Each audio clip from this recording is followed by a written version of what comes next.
My brother's new wife didn't know I owned the house they lived in. You're a pathetic 40-year-old Leech. Get out, she screamed. I laughed, make me.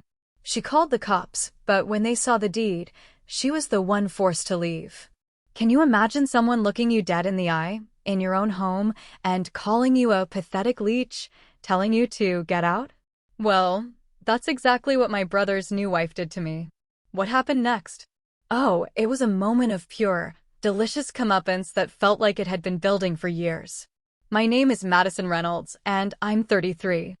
I've carved out a pretty successful career in real estate investment. But 3 years ago, everything changed. My parents, they died in a tragic accident. A drunk driver. Just like that, they were gone. It shattered our world. As the executor of their will, I inherited their beautiful family home, the house where Ryan and I grew up. Ryan, my younger brother, received their financial assets. It made sense. I had the experience to manage properties, and he wasn't interested in being a landlord. But what none of us could have predicted was the crushing depression that swallowed Ryan whole after Mom and Dad died. He spiraled. Lost his job. His longtime girlfriend left him. It was unbearable to watch. When he told me he couldn't afford his apartment anymore, the solution felt obvious. My own place was downtown, perfect for my work, so Mom and Dad's house was sitting empty. Move into the house, I told him one rainy afternoon over coffee. Take as long as you need to get back on your feet. No rent, no timeline. He looked up, and for the first time in months, I saw a flicker of relief in his eyes. You sure, Maddie? He asked, almost whispering. Absolutely, I assured him. Mom and Dad would have wanted it this way. For about 1.5 years, it worked. Ryan slowly started to heal. He picked up freelancing again, even started jogging. We even managed to keep our Sunday dinner tradition alive, a small way to honor our parents. Then, Allison entered the picture. They met at a grief support group. She'd lost her husband 2 years prior, or so she claimed. Ryan was immediately smitten. I mean, looking back, I should have seen the red flags when she monopolized his time so quickly. But all I saw was my brother, my Ryan, finally smiling again. Their relationship moved at lightning speed. 3 months later, Ryan called me, his voice bursting with an excitement I hadn't heard in ages. We're getting married, he announced. I was speechless. Wow, Ryan. That's really fast, I managed. When you know, he said with that newly in love certainty. The wedding was small, just a courthouse affair. I tried my best to be supportive, even with all my reservations. Allison was striking. Blonde, petite, always meticulously dressed. During the modest reception, I started noticing things. The way she'd subtly pull Ryan away from me when I tried to talk to him. The way she corrected his table manners in front of everyone, or dismissed his honeymoon idea with a cutting remark that made him flush. She even looked at my simple but elegant pantsuit and asked, "Do you ever dress like a woman?" Still, I bit my tongue. Ryan had been through so much. If she made him happy, I would try. I even gave them a generous wedding gift, which Allison promptly snatched, slipping it into her purse before Ryan could even thank me. We should have her over for dinner soon, Ryan said as we hugged goodbye that night. But it wasn't my house. He said the house. A subtle shift, but one that would prove deeply significant. 2 weeks later, for our Sunday dinner, I arrived at the house with a bottle of wine and a potted orchid. The moment I walked through the front door, something felt off. Mom's antique console table? Gone. The warm beige walls? Stark white. All our family photos? Disappeared. We've been redecorating. Ryan chirped, trying to sound excited. Allison has an amazing eye. Allison emerged from the kitchen, all fake smiles. Madison, right on time. She made Ryan take my coat. More changes. Our comfy sectional was replaced by a sleek, uninviting leather couch. My mother's cherished art books? Vanished. It looks different, I said carefully. It was so outdated, Allison interjected. All those heavy antiques, dark colors. We're bringing it into this century. I swallowed a sharp retort about outdated family heirlooms. Did you store Mom's console table? I asked. It was a family piece. Ryan and Allison exchanged a look. Oh, we donated some things, Allison said breezily, to make room for our new life together. You can't build a future surrounded by the past, right? My stomach dropped. Throughout dinner, Ryan seemed muted. He'd check Allison's face before he spoke. When I mentioned a childhood anecdote, he quickly changed the subject the moment her smile tightened. So, Madison, Allison said later, while serving dessert, don't you find it lonely living all by yourself in that apartment? No husband, no kids. You're what, 33 now? Your biological clock must be ticking pretty loudly. She laughed, like she'd made a harmless joke. Ryan looked profoundly uncomfortable, but said nothing. I've never defined my success by marriage or children, I replied, my voice dangerously even. But I appreciate your concern. Later, as we cleared dishes, Allison casually mentioned their kitchen renovation plans. The mortgage is paid off, so we can afford to invest in improvements. I nearly dropped the plate. Mortgage, Ryan had told me his parents left him the house free and clear.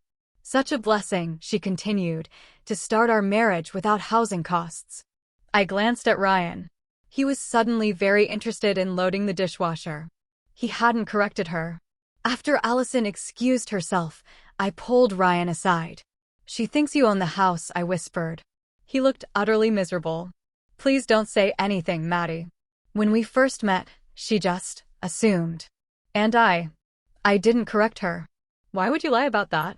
I asked, my voice edged with frustration.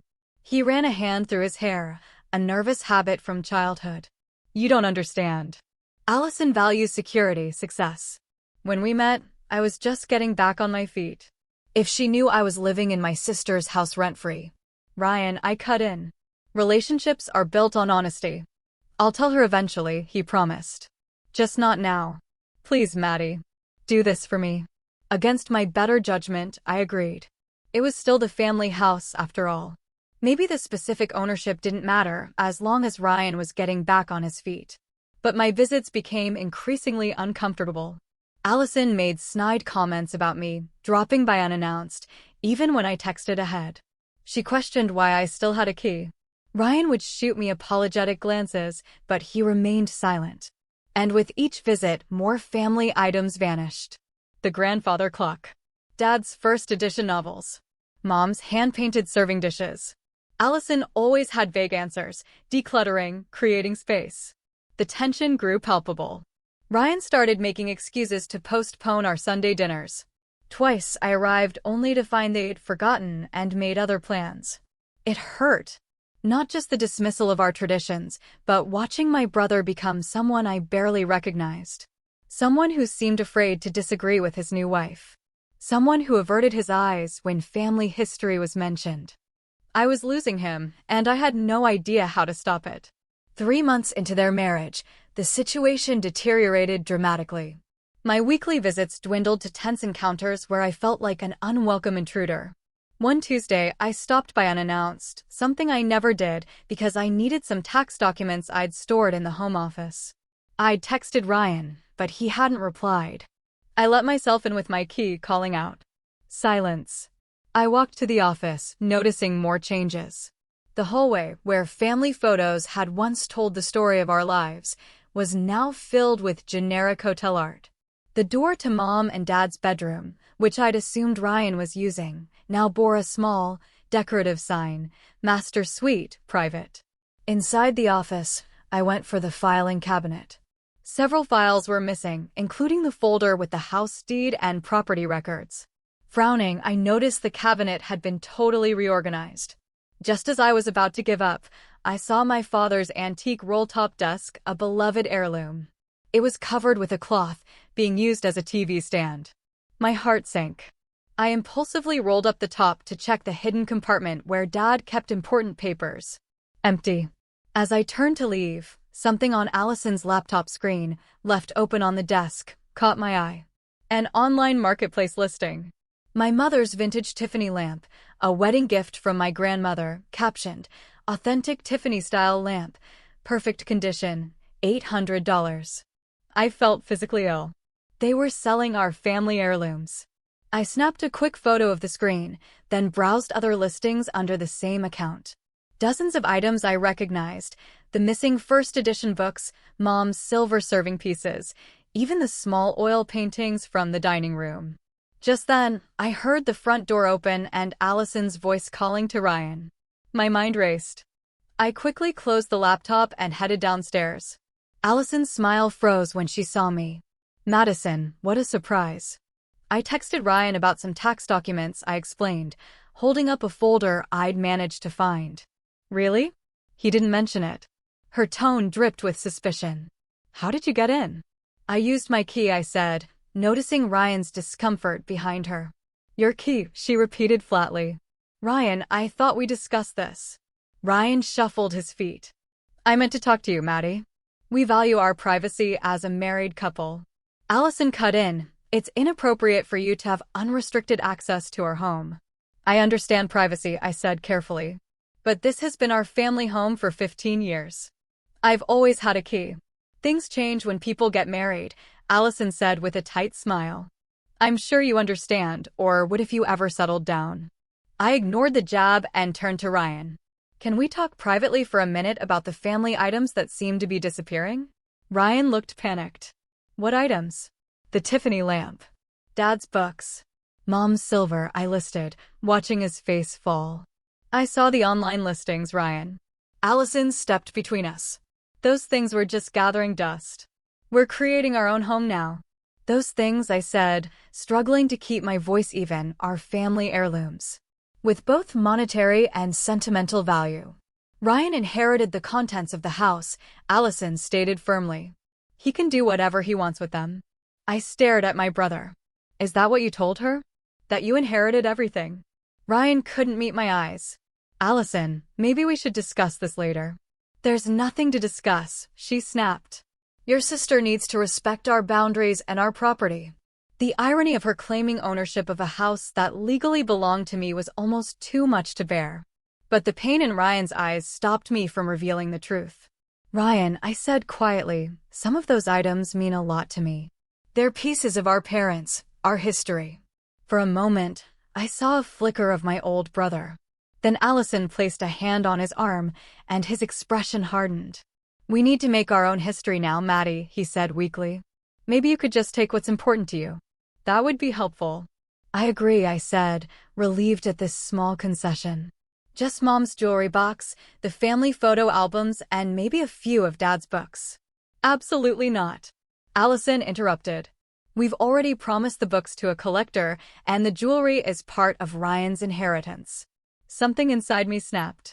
After months of watching her dismantle my family memories, isolate my brother, and now stand in the doorway of my house telling me to leave, I burst out laughing. The sound clearly startled both of them. Allison's face reddened with anger. You think this is funny? I'll call the police. Have you removed for trespassing? I wiped tears of laughter from my eyes. Oh, please do. Try to make me leave. Call the police. I'd love to see their faces. Ryan looked panicked. Madison, please. Let's not escalate this. No, Ryan, I said, suddenly calm. I've respected your wishes for months. I've watched as family heirlooms disappeared. I've tolerated being locked out of my own property. But I'm done. Allison's eyes narrowed. Your property? This is our house. Ryan inherited it from your parents.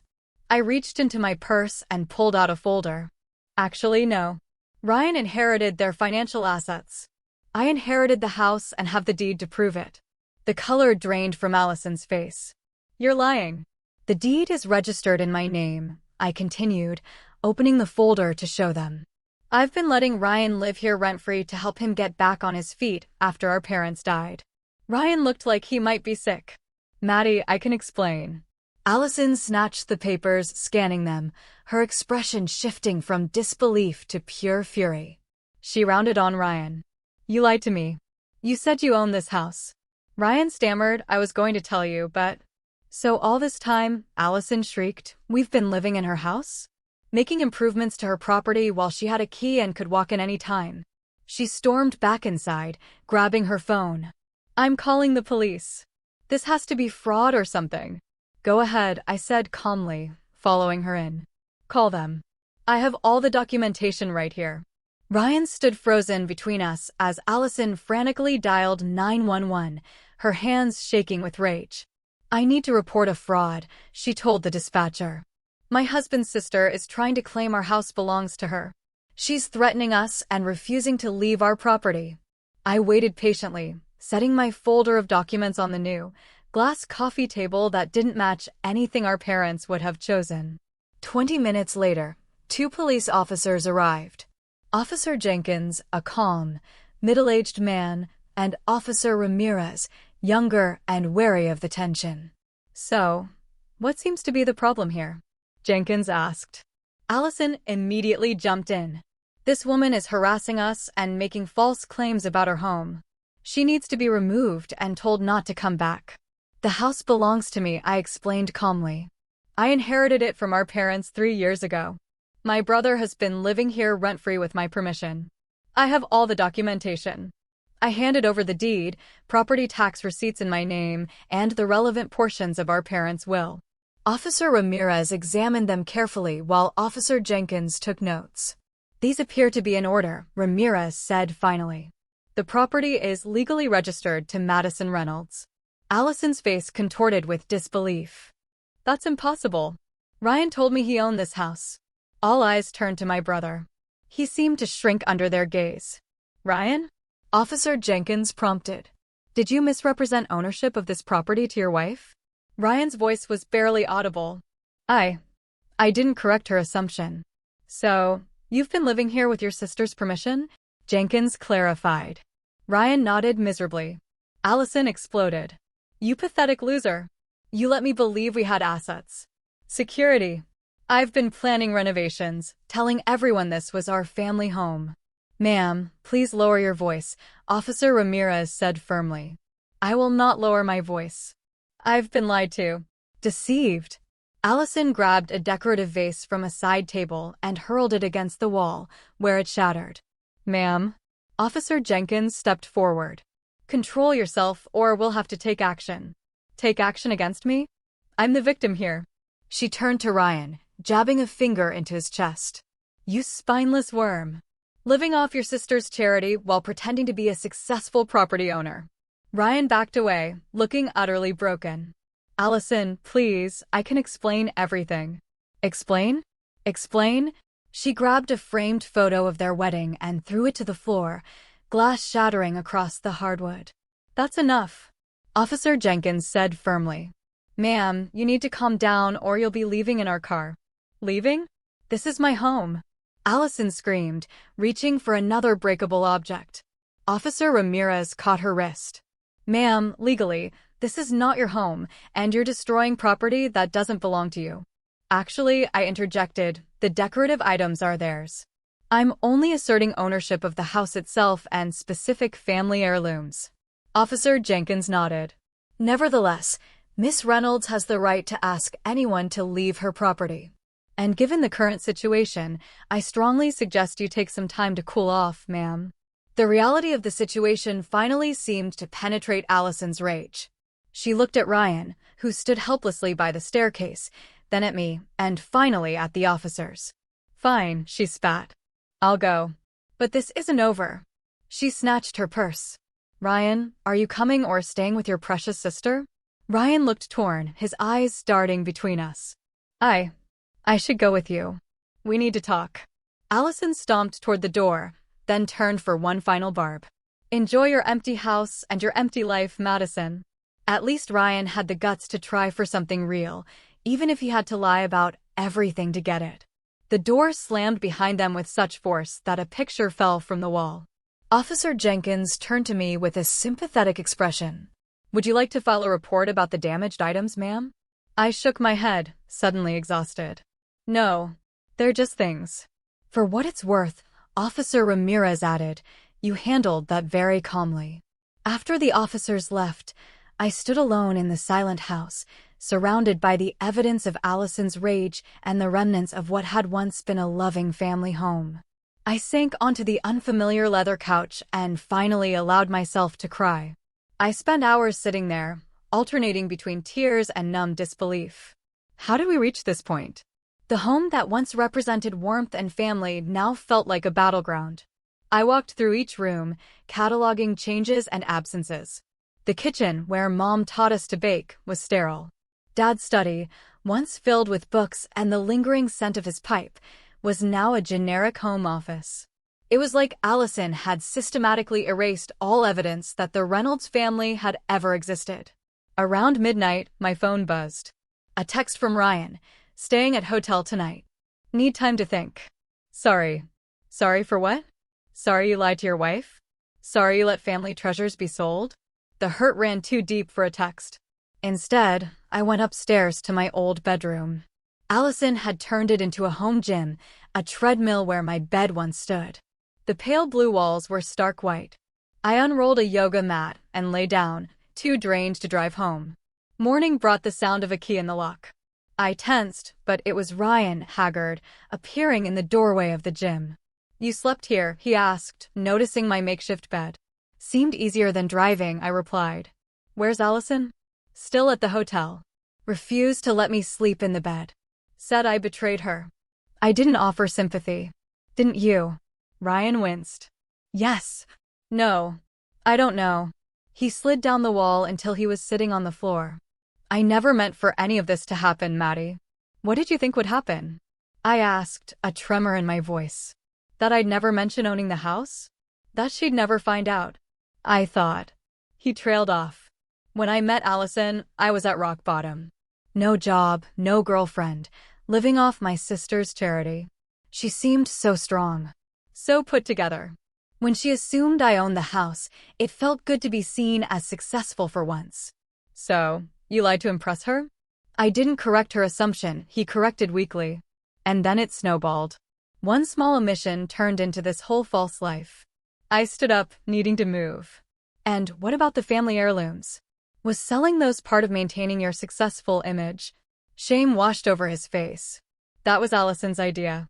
She said we needed to make the house ours by clearing out the old energy. I tried to save some things, hide them in the attic, but she's very persistent. Persistent? I repeated. Is that what we're calling it? She's not always like what you saw yesterday, Ryan said defensively. She can be loving, supportive. She helped me when I couldn't even get out of bed after Mom and Dad died. I paused by the window, looking out at the maple tree Dad planted. Did she? Or did she find someone vulnerable and isolate him from his support system? Ryan was silent for a long moment. What are you saying? I'm saying that in the 6 months you've been married, you've stopped seeing friends, missed the memorial for Mom and Dad's anniversary, changed the locks on family members, and let irreplaceable family treasures be sold off. Does that sound healthy to you? It's not that simple, he protested. Allison has trust issues from her past. Her ex-husband, the one who died in a workplace accident. I interrupted. Have you ever verified any of her stories? Met anyone from her past? His expression told me he hadn't. Ryan, I said gently, sitting beside him.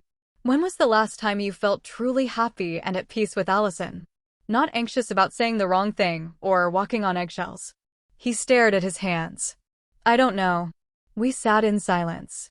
Finally, Ryan spoke again, barely audible. I miss them so much, Maddie. Mom and Dad. Sometimes it hits me all over again that they're really gone. I know, I whispered, my own grief fresh.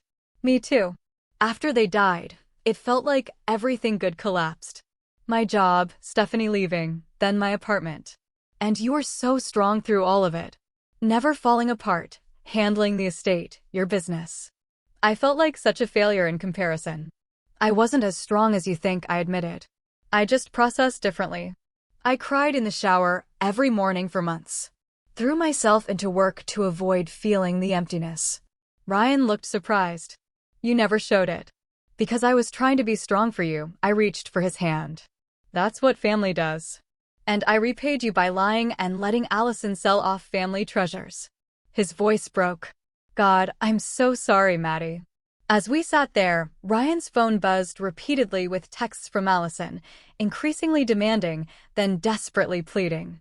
She's always checking up on me, he said, silencing the phone. At first, I thought it was sweet that she cared so much. Now it feels controlling. I suggested. He nodded slowly.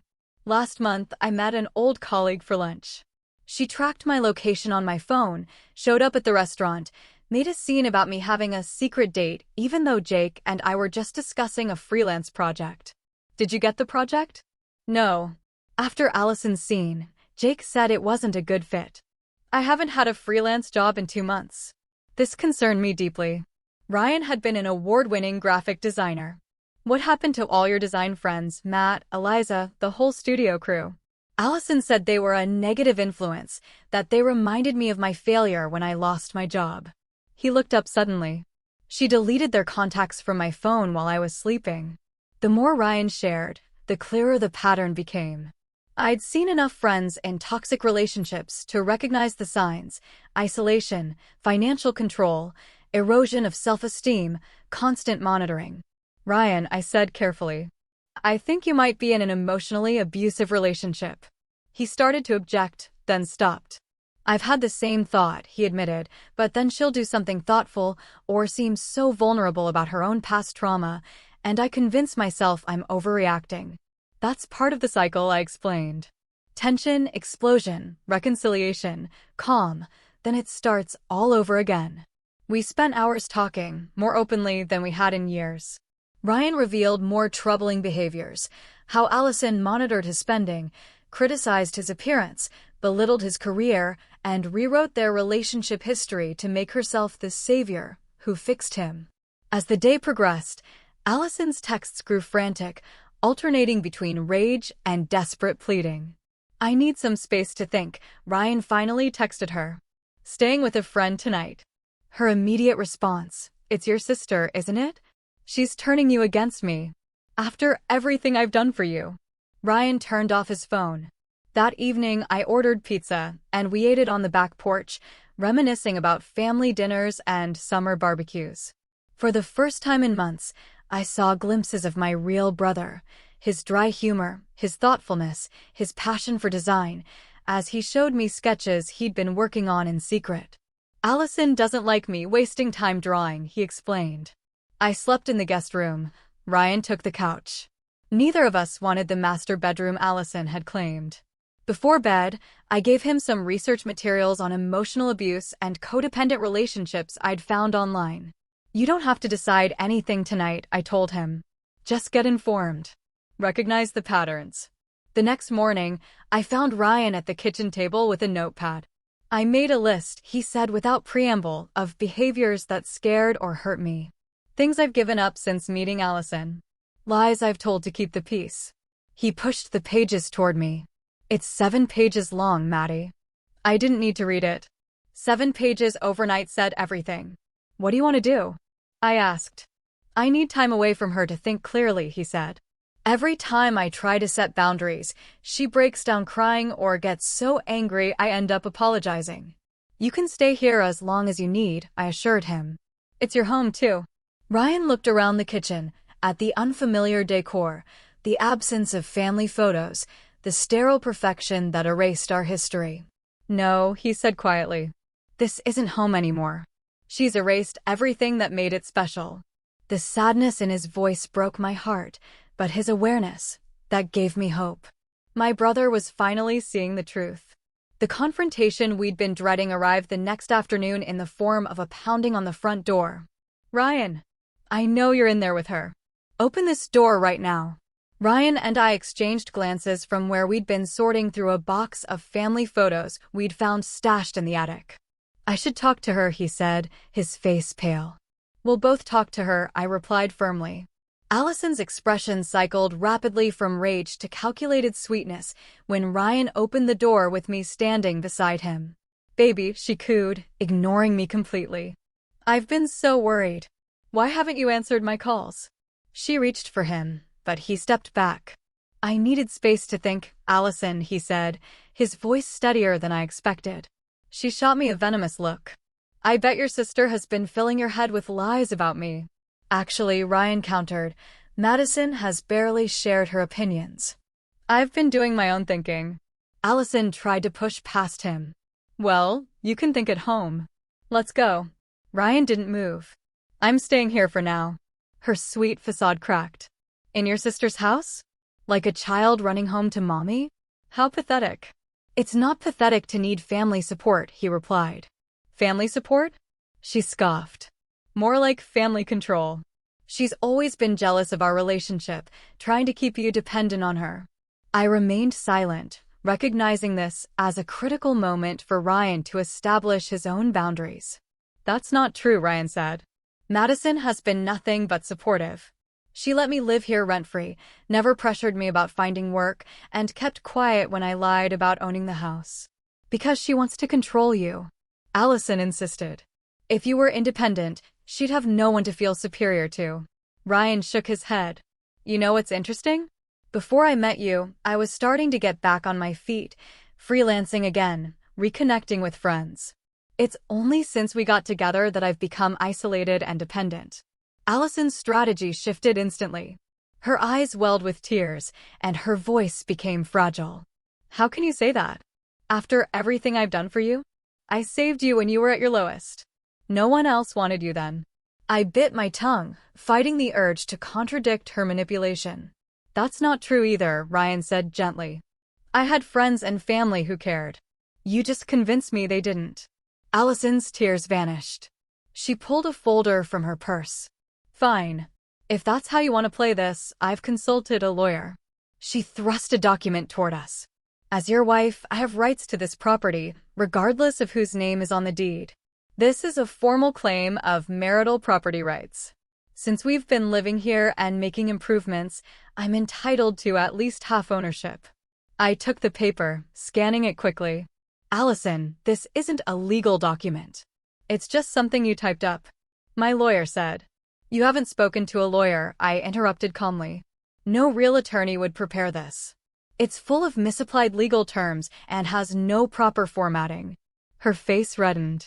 You don't know everything, Madison. Just because you think you're so smart with your real estate business. Actually, I cut in, I do know about property law.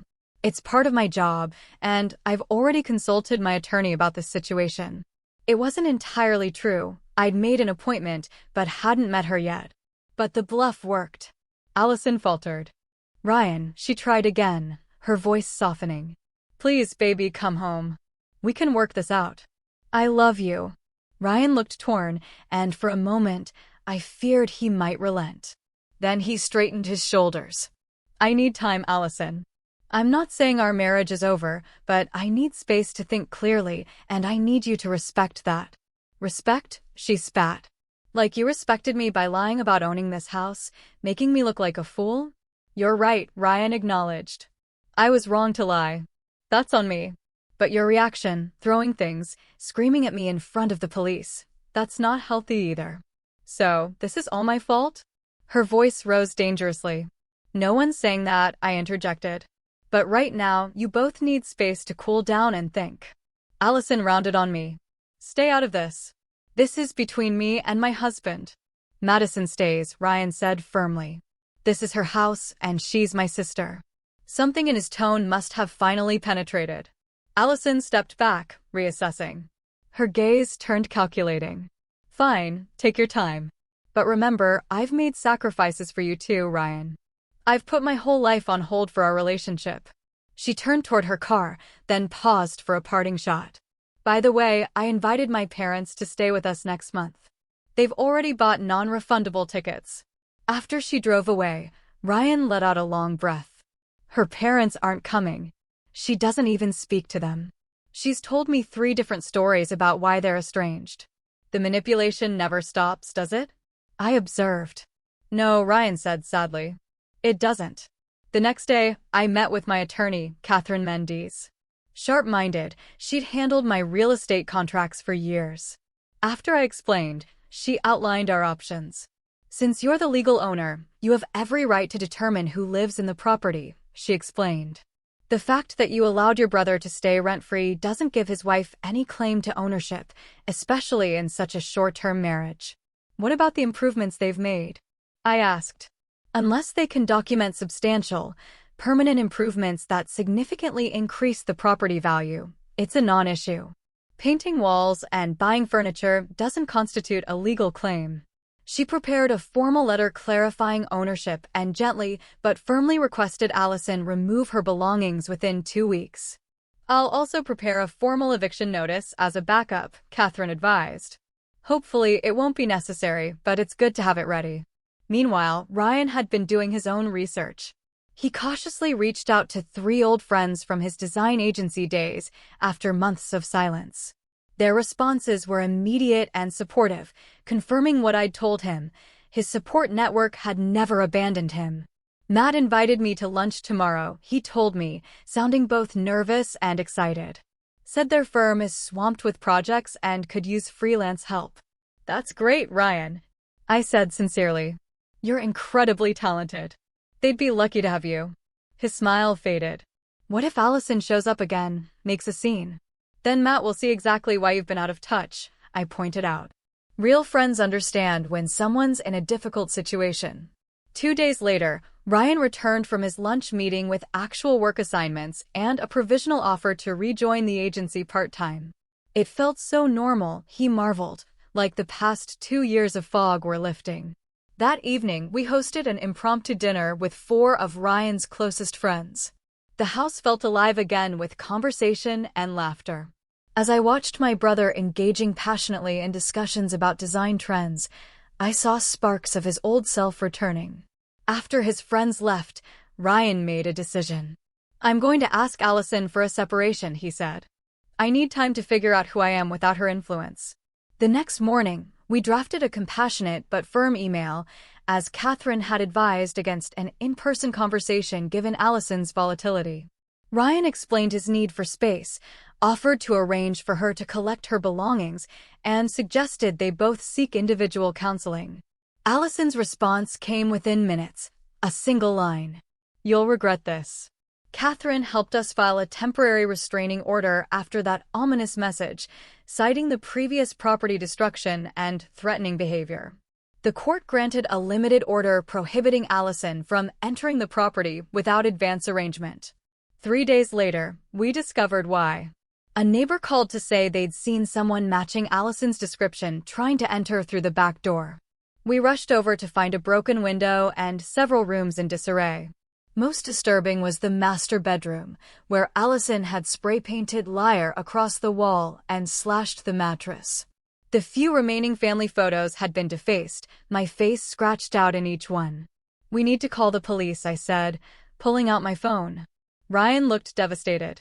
I never thought she'd go this far. The security cameras I'd installed after the initial confrontation had captured everything. Officer Ramirez returned with a new partner. This is a clear violation of the restraining order, Ramirez confirmed. We'll put out an APB for her vehicle. They found Allison at a bar 3 miles away, still with spray paint residue on her hands. She was arrested for breaking and entering, vandalism, and violation of a court order. While Ryan struggled with guilt over her arrest, a more complete picture of Allison emerged during the legal proceedings. The widow's story was entirely fabricated. She had 2 previous marriages, both ending in restraining orders against her. Her supposed deceased husband was very much alive and living in Arizona, with a restraining order of his own. I should have seen the signs, Ryan bemoaned after learning these details. Manipulators are experts at what they do, I reminded him. And you were vulnerable after losing mom and dad. As Allison faced legal consequences, Ryan began the process of filing for divorce. Supported by friends and a good therapist, the facade she had constructed crumbled completely when police discovered many of our family heirlooms in a storage unit rented in her name. Items she had claimed were donated or sold, but had actually been hoarding for herself. The recovery of these treasures, Dad's books, Mom's jewelry box, the photo albums, brought a measure of healing to both of us. Each reclaimed item felt like reclaiming a piece of our family history. The road ahead would be long, but for the first time in years, it felt like we were moving in the right direction. 6 months passed, bringing changes neither Ryan nor I could have anticipated. The family home, once a battleground of tension and deception, gradually transformed back into a place of comfort and healing. After the chaos, Ryan and I made a decision to temporarily live in the house together. What began as a practical arrangement, Ryan needed a safe place, and I wanted to restore the home, evolved into a meaningful period of reconnection. We repainted each room together, choosing colors that honored our parents' tastes while bringing in fresh energy. The formal living room, which Mom always kept in shades of blue, we painted a serene seafoam. Dad's study returned to the warm cedar tone he loved, though we modernized it with crisp white trim. "Remember how Dad used to measure our heights on this doorframe?" Ryan asked one afternoon as we sanded woodwork in the kitchen. I ran my fingers over the faint mark. "Every birthday without fail." He was so excited when you finally outgrew him. I was 16. Ryan laughed. He acted like I'd won an Olympic medal. These shared memories, once painful, now brought a bittersweet comfort. We were rediscovering our history through the physical space we were reclaiming. Ryan's therapy was showing results. The anxious, diminished man who had walked on eggshells around Allison was gradually replaced by my confident, creative brother. He'd secured a part-time position at his old design firm. The creative director actually thanked me for coming back. He told me over dinner one evening. Said clients had been asking specifically for my work. "Of course they were," I replied. "Your talent didn't go anywhere, Ryan. It was just buried for a while." My own therapy journey had been revealing. I'd always seen myself as the strong one, but my therapist, Dr. Patel, helped me recognize how I'd sometimes enabled Ryan's dependency by swooping in to solve problems instead of supporting him in finding his own solutions. "There's a difference between helping and rescuing," Dr. Patel explained. Helping empowers. Rescuing can inadvertently disempower. This insight changed our dynamic subtly but significantly.